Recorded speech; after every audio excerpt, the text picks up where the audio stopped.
Bismillahirrahmanirrahim. وَلْتَكُنْ مِنْكُمْ أُمَّةٌ يَدْعُونَ إِلَى الْخَيْرِ وَيَأْمُرُونَ بِالْمَعْرُوفِ وَيَنْهَوْنَ عَنِ الْمُنْكَرِ. Assalamualaikum warahmatullahi wabarakatuh.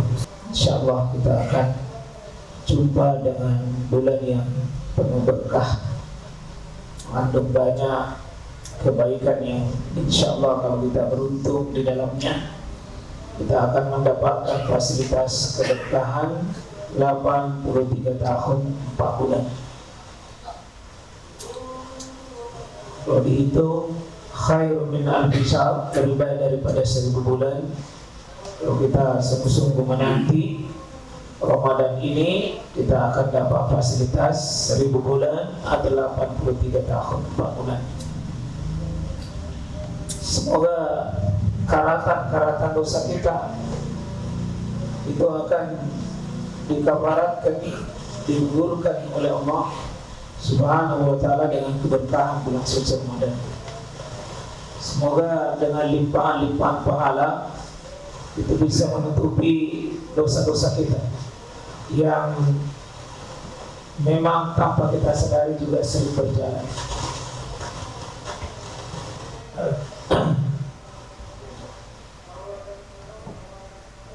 Alhamdulillah, para ikhwah sekalian, kita bersyukur semua kita disehatkan, dikuatkan dan lebih-lebih dimudahkan. Tentu dari sekarang kita sudah siap dan senantiasa matang persiapan ilmu kita, persiapan ya bekal-bekal kita menuju bulan suci Ramadan. Ya, tentu tidak gampang Pak Ramadan ini, ya, bulan yang penuh jihad, bulan penuh dengan mujahadah dan perjuangan di dalamnya. Tentu kita sudah siap segala persiapan kita, baik persiapan ya imaniyah, iman kita, karena ini syarat, tidak bisa ditawar-tawar.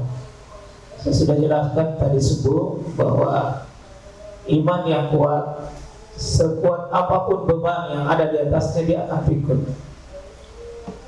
Iman itu selalu siap memikul tugas, siap menerima mana.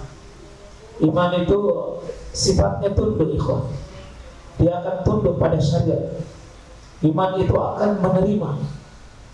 Ketika iman kita bagus, tidak ada tawar-menawar dengan perkara yang Allah mau. Dia segera merespon apa yang Allah kehendaki. Ketika iman ini bagus, tidak ada kata berat untuk taat, tidak ada kata repot, tidak ada kata susah. Sebaliknya ketika tidak ada iman, muncul penentangan, muncul rasa berat, muncul 1000 alasan untuk menolak syariat itu. Katanya sekalian, penghalang paling berat untuk kita beramal karena bermasalahnya iman. Dan penopang utama untuk kita beramal adalah karena bagusnya kondisi stabilnya iman. Saya sering sampaikan, maka sungguh-sungguhlah ya pelihara tensi keimanan kita untuk menuju Ramadan. Ya, nah Ramadan ini syarat mutlak, ya ayyuhalladzina amanu, mesti beriman, mesti beriman, mesti beriman. Itu Rasulullah mempersiapkan sahabat untuk menuju Ramadan itu 26 semester atau 13 tahun. 13 tahun untuk persiapan di sini. Ini karena tidak mudah untuk lolos target-target di Ramadan gitu, kecuali dengan perkara keimanan. Dan modal yang kedua perkara ilmu. Perkara ilmu. Saya yakin, saya ulangi dengan tegas, tidak ada di antara antum yang mau sia-sia Ramadan. Tidak ada yang mau sia-sia. Saya yakin mau kita target semua nilai maksimal, nilai full, bahkan kalau perlu minus kita yang lalu di bulan Ramadan yang lalu itu ditutup untuk bulan ini. Kita berusaha.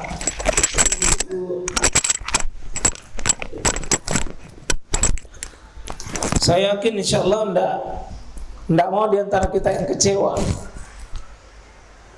Tidak ada yang mau kecewa. Mendemukan Ramadan, tapi kita sibuk pada sesuatu yang tidak perlu disibukkan. Ini penting, Mas. Kita kadang-kadang sibuk pada sesuatu yang tidak perlu disibukkan. Justru kita sepelekan pada sesuatu yang sangat berharga. Nah, itu butuh ilmu, mana yang berharga menurut Allah, mana yang penting menurut Rasul. Dan ini diketahui dengan perkara ilmu. Karena itu bekal paling penting adalah bekal ilmu. Bekali ilmu. Ya, untuk tahu mana saya harus kerja, mana program saya, mana visi, mana misi kita, mana target kita, apa yang kita mau lakukan. Ya, karena waktunya singkat. Waktunya singkat. Ya, target mulai dari bangun tidur sampai malam, kemudian sampai tidur kembali. Itu penting, insyaallah. Kesalahan-kesalahannya.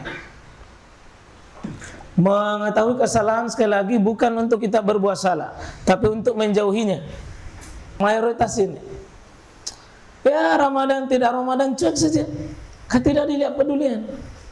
Allah mengagungkan bulan Ramadan ini dengan satu-satunya bulan yang Allah abadikan namanya dalam Al-Quran, yang mengatakan syahrul Ramadan alladzi, ya syahrul Ramadan, bulan Ramadan ini unzila fihil Quran, yang oleh Quran dipilih, diturunkan di dalamnya. Bagaimana juga ayat itu tadi, ya inna anzalna ya barak, sesungguhnya Allah menurunkan keberkahan, yakni Al-Quran. Atau inna anzalnahu fi lailatul qadar, Allah memilih pada malam untuk qadar itu diturunkan dia. Semuanya ini mengarah pada bulan Ramadan. Masa kita cuek pada sesuatu yang Allah agungkan, sesuatu yang Allah anggap penting, sesuatu yang Allah muliakan, maka mari kita juga memuliakan, ya Pak. Apa tanda mengagungkan? Maka Allah mempersiapkan para hamba-hamba soleh, itu dipersiapkan bulan Ramadan dengan apa? Kutiba alaikumusiyam kama kutiba alal ladzina min qablikum. Semua umat-umat beriman dahulu sekalian ditetapkan satu kewajiban bagi dirinya, di mana itu? Pada bulan Ramadan, untuk berpuasa. Kewajiban ini bukan cuma kita, kewajiban umat sebelumnya. Karena Allah tahu salah satu pembinaan untuk manusia menjadi baik itu dibina dengan puasa, yang sekalian. Puasa. Semua umat terdahulu dikenakan kewajiban berpuasa. Ini sakit ini hatinya. Berarti ada kesalahan pandang dalam menyikapi Ramadan. Dia selalu pikir, hendak makan siang maki, tidak bebas maki, ya begini maki, ya tidak bisa maki begini, tidak bisa maki begini. Ramadan, akhirnya gelisah hatinya. Sehingga banyak di masyarakat kita masuk Ramadan apa? Fenomena yang paling sering muncul, fenomena mendatangi tempat rekreasi. Dengan istilah apa? Minggu tenang. Berarti tidak tenang masuk Ramadan. Ya, minggu terakhir berarti tidak mau hidup sesudah Ramadan. Ya. Ini gelisah masuk Ramadan. Dulu para sahabat sekarang 6 bulan sebelum masuk Ramadan sudah ceria hatinya, karena melihat Ramadan itu sebagai tamu agung, tamu yang terhormat, yang memberikan kebaikan bagi dirinya. Masukkan ya sekalian, Ramadan itu baik, jangan gelisah. Nah, ini fenomena sebagian di masyarakat kita menyambut Ramadan itu dengan ziarah kubur. Begitu juga nanti mengakhiri sesudah Ramadan, ziarah kubur lagi. Karena itu kita cantumkan satu bab dalam buku ini, itu fenomena syirik, bid'ah, dan kemaksiatan sebelum Ramadan dan sesudah Ramadan mesti diwaspadai. Salah satunya menghususkan ziarah kubur. Kita ketahui sekalian penjelaskan, ziarah kubur itu sunnah, bisa bid'ah, bisa syirik. Sunnah jika sesuai, bid'ah jika melanggar, bisa syirik kalau pelanggaran berat di dalamnya, yakni berdoa kepada penghuni kubur, minta keberkahan atau tawasul dengan penghuni orang mati dalam kuburan. Karena itu tidak ada kaitannya. Ziarah kubur silahkan, ya silahkan ziarah kubur kapan saja, boleh sebelum, boleh pada saat Ramadan, boleh sesudah. Fazuruha, kata Nabi, silakan ziarah kubur. Fa innaha tuzakkirukumul akhirah, karena ziarah kubur itu mengingatkan tentang akhirat. Tidak ada kaitannya dengan Ramadan, tidak ada kaitannya. Mengkhususkan berarti membuat syariat baru yang sifatnya umum, lalu kita bikin khusus, maka itu namanya merubah umum, lalu kita rubah menjadi khusus. Tidak ada. Sama dengan malam 27 Rajab. Siapa menunggu 27 Rajab dengan apa? Dengan qiyamul lail khusus. Kalau tidak pernah qiyamul lail, nanti dikhususkan qiyamul lailnya bagus, tapi menentukannya itu yang beda. Tidak boleh. Tidak boleh, ada kekhususan di situ. Ya, dan ini fenomena yang sering muncul. Hari Ahad terakhir Syaban, tempat rekreasi. Hari Jumat terakhir di mana datang? Di kuburan.